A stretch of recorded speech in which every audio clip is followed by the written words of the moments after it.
Hello everyone. My name is Sissy, and I've been asked a lot about what CC and mods I use in The Sims 2. This video is a very special one because we just grew our community to 500 subscribers. Seriously, thank you all so much for supporting my little corner of the internet. To celebrate, I put up a community poll asking how you wanted to mark the milestone, and the winner was a downloads folder tour. That's right, this is a full tour of my downloads folder, which currently has 7,025 files. Yep, you heard that right, 7,025. And I merge and compress my downloads. I don't even want to know how many it would be if the files weren't merged. Do I have a CC shopping addiction? No. Maybe. Alright, probably. But let's just say I'm passionate about customizing my gameplay. Instead of going through every single file, because that would probably take years, I'm going to break it up by category to show you how I organize it, highlight some of my favorite mods and custom content, and give you the full vibe of my modded Sims 2 experience. So, let's do it. First off, let's talk about how I organize things. I've got everything broken down into categories: create a sim, build, buy, default replacements, interface, mods, etc. If you play The Sims 2 with this much CC, some level of organization is non-negotiable. Otherwise, you'd never be able to find conflicting files or swap things out when your aesthetic shifts, which, come on, eventually it will. I also avoid having spaces or special characters in my file names, which helps keep loading times down.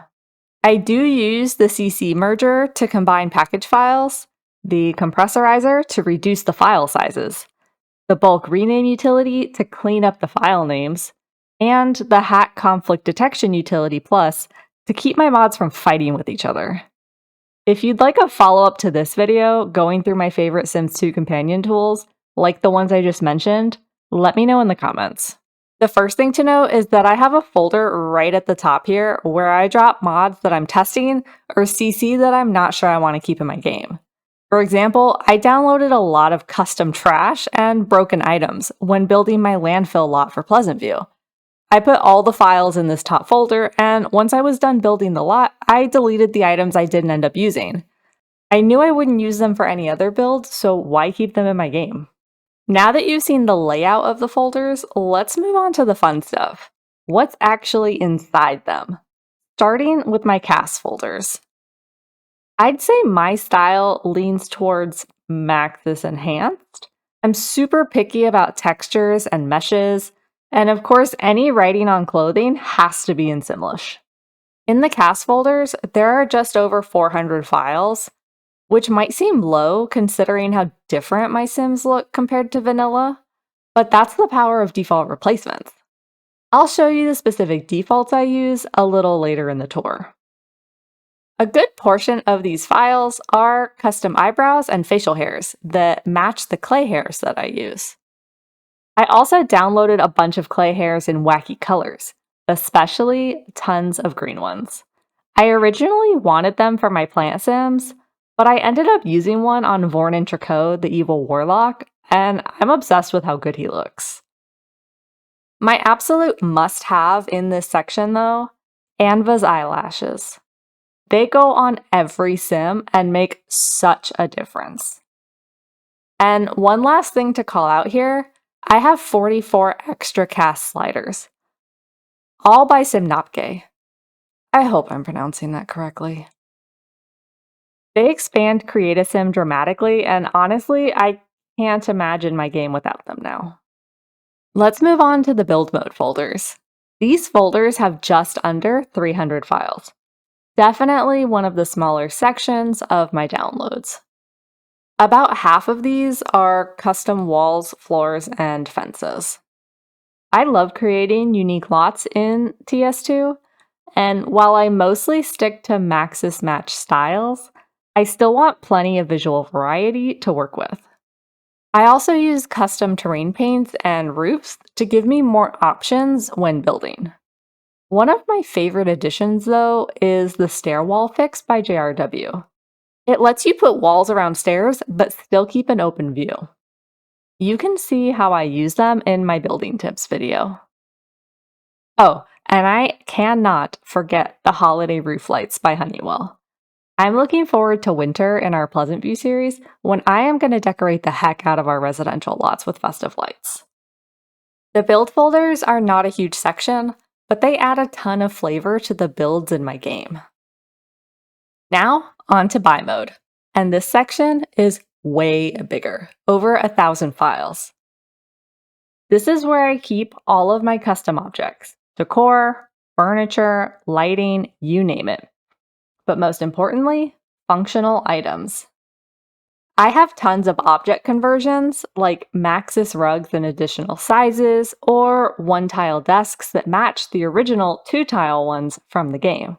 These are great for small spaces, or just making layouts feel more modern. Most of the decorative items here were downloaded for specific lots to make them more immersive, like medical posters for our clinic, postal clutter for the post office, and laundry racks for our laundromat. I love having a mix of useful objects and niche little clutter pieces. I have so many plants, rugs of all sizes, and neon lights. And look, okay, there's no reason I need 19 custom cars when most of my Sims walk everywhere. And yet, some of my most used pieces are definitely the functional ones, like the loan jar, menu boards, and the cash money jar. Of course, I also have to mention a few items that I've made myself that you've seen in my Let's Play, like the judgmental scales of judgment and the lottery kiosk. This section of my downloads folder definitely grows faster than the rest, so I try to stay on top of my hoarding tendencies, with the keyword being try. Now, let's talk about a special part of my downloads, the collections folders. And no, not the in-game collections that you add objects to. These are where I stash files that combine mods and CC or build and buy mode content that are meant to work together. For example, the bespoke build set includes doors, window planters, decorative vents, etc. Technically, those could be sorted into different folders, but I like keeping them bundled as a set. The same goes for big gameplay mods like the SimLogical school system. I've got the class controllers, school doors, even a custom career I made to work alongside the functional school mod. I keep all of that in one place so it's easy to find and easy to install or remove as a unit. I also keep full collections of conversions here, like everything from The Sims Castaway Stories, and the entire 3-2 traits project, including the traits themselves, trait assignment objects, and all the gameplay tweaks that go with them. Basically, if it's a themed pack or a big mod with matching CC, it lives here in the collection section. It just makes life easier and scratches that organizational itch also. Now we've reached the other section of my downloads folder. Basically, the home for stuff that doesn't quite fit anywhere else, or things that I could categorize, but if I did, I'd probably forget where I put them. This includes things like aspiration rewards, overlay scars and tattoos, and custom foods. These folders tend to either be really small or really big. For example, the Other Support folder only has 2 files in it, critical ones that I cannot delete, or other mods and CC will stop working. While the Tattoos folder has over 400 files in it alone. That's more than all of my build folders combined. Some of this technically could go in build, buy, or even mods, but this section gives me a little wiggle room. A way to keep weird or standalone downloads from getting lost in the shuffle or overwhelming my other folders. A few of my absolute favorites live here too. Most of my tattoos are from DD and Platinum Aspiration, and I love having them in my game. They're perfect for adding personality to Sims. I also have tons of custom foods installed, all from Jackie93 Sims. And I've gone through and edited every single one, so they fit seamlessly into my gameplay. It adds so much variety and flavor to everyday routines in-game. Custom foods are honestly one of my favorite low-key upgrades. The other section is a bit of a catch-all, but it works for me. Whenever I download something and think, where would I actually look for this later? It usually ends up here. Next up, the defaults section of my downloads folder. And yep, I've got a lot of defaults. This is where I keep all the files that override Maxis content, whether it's to change the feel of the game or just make it look better overall. I've got defaults for basically everything. Cast parts like hair, skin, and eyes, build and buy mode items, even things like bedding, food, and doors. Yep, doors. If Maxis made it, there's a good chance I've swapped it out at some point. Some of my favorite defaults are the ones that seem small but make a surprisingly big difference, like turning the game's blue tinted glass into clear glass, or updating NPC vehicles like the delivery and gardening trucks. Totally game changing. Then there are the tiny defaults that don't do much on their own, but combined, they refresh the game. I'm talking grocery baskets, computer screens, watering cans, kid and teen homework, all those little details that you don't notice until they look better. Defaults are such an underrated way to give your game a whole new vibe without taking up a ton of extra space. I highly recommend them if you want to visually upgrade your game without completely overhauling your downloads folder. And it's not just Sims and objects. I also use a ton of defaults to overhaul the environment. I've got terrain replacements, skylines, even new cloud textures. It might seem subtle, but it completely changes the way the game feels, especially in outdoor scenes and neighborhood view. But let's talk big defaults, the Create a Sim ones. Replacing the eyes or skin instantly gives a sim a more stylized look. I'd describe the default eyes and skin I use as Maxis enhanced, still stylized, but subtle. My default clay hairs, on the other hand, completely shift the vibe of the game. But I think they pair really well with the rest of my Maxis-match and Maxis-enhanced content. My default clothing comes from a huge range of creators, but my top 3 are LO Sims, Corny Reagans, and Malvern. I've got over 600 default clothing pieces just from those 3 creators alone. One of my favorite things about using defaults for every hair and clothing piece in my game is that I don't have to worry about mismatches. No sim ages up with a random base game hair, while their twin ends up with a 4:2 conversion. With defaults, almost everything, and I mean like 99%, fits the same aesthetic. Now let's move on to the interface section of my downloads folder. This is where we really get into quality of life territory.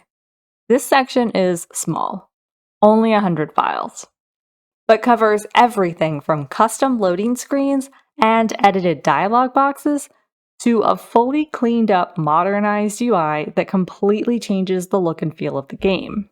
Some of these mods are subtle visual tweaks, while others are full-on overhauls. And a few even add new content, like extra genie wishes and new TV stations. It's a broad category, but everything here makes the game feel smoother, cleaner, and more fun to play. For example, I use a mod called Last Name Dialog, which lets me pick the last name when my Sims get married, or have them each keep their own. I've also got duvet days, which makes it way easier for Sims to take paid or unpaid time off of work. No pause frame, which removes the bulky red pause border so my screen stays nice and clean, and macrotastics, which adds super useful self-interactions like clean, repair, and garden. So I don't have to manually click on every single dirty counter or patch of weeds. Some of these are small things, but after playing with them, I would not want to play without them. They're the kind of subtle improvements that transform day-to-day gameplay and make a huge difference. Okay, now it's time for the most interesting part of my downloads folder, the mods section. This is where my gameplay really takes shape, and honestly, where you'll learn the most about me and how I like to play. I don't go for realism in The Sims 2, but I do go for enrichment. I want my Sims' lives to feel full, interesting, and a little bit chaotic. Let's start with some big ones. I use ACR for autonomous romance because I love when my Sims make messy decisions all on their own. Community time makes time pass realistically when Sims leave the lot. So if they spend 4 hours at the grocery store, 4 hours pass on the home lot too. It helps make errands and outings feel more grounded. I also have sperm donor and surrogacy mods because my neighborhoods include all kinds of families and those stories deserve to be told too. Then there are the smaller mods, which reflect how I personally like to play. Apartments charge daily rent, not just once a week. Secondary aspirations influence attraction, which makes chemistry more dynamic. And I've also added same-day adoption, quiet pregnancy, and pregnancy while visiting. All little tweaks that keep the gameplay moving at my preferred pace. I use a multi-pollination technician mod that I made myself, because why settle for one alien pollinator when you can have some variety? And trait-based chemistry, because it adds even more layers to relationships, and pairs with the 3-to-2 traits mod that I use. It's a subtle change that makes relationships feel more personal and varied. I've also got tons of mods that expand what the game can do. Mods that add more party types, a fairy life state, part-time versions of the university careers, and new lifetime wants that reflect more diverse sim goals. There are also full overhauls for food, gardening, and even the postal service. Sims need actual ingredients to cook, seeds to plant, and can send each other cards in the mail. I also love mods that make small choices and life events more impactful. If a Sim learns fire safety, their behavior changes significantly during a fire. If a toddler doesn't learn to walk or talk, it actually impacts their future. Werewolves and zombies have more unique personalities, so their occult status becomes part of who they are, not all that they are. On top of all of those, a lot of my mods just make the game harder. There's no free food from the refrigerator, no free 20,000 simoleons when moving out, no inheritance that comes out of thin air when an elder dies, and NPCs charge more for their services. Bills are higher, dates are shorter, and career salaries are rebalanced to not favor expansion pack careers. I even tweaked scholarships to make university a little more strategic. And of course, deadly satellites, because sometimes the story just needs a surprise funeral. So yeah, my mods folder is where all the cozy chaos comes together. It lets me build a world that feels alive, unpredictable, challenging, and totally mine. There you have it, a very personal peek into my Sims 2 downloads folder. If you're interested in a deep dive into companion tools or specific categories, let me know in the comments. And if you enjoyed the tour, a like always means a lot. Thanks again for 500. Your comments, ideas, votes in polls, all of it has made me fall in love with The Sims 2 in a whole new way. Oh, one last thing. Channel memberships are now live. No pressure, I'm just super grateful you're here. If you're into The Sims 2, go ahead and hit that subscribe button. I'd love to have you as part of the community.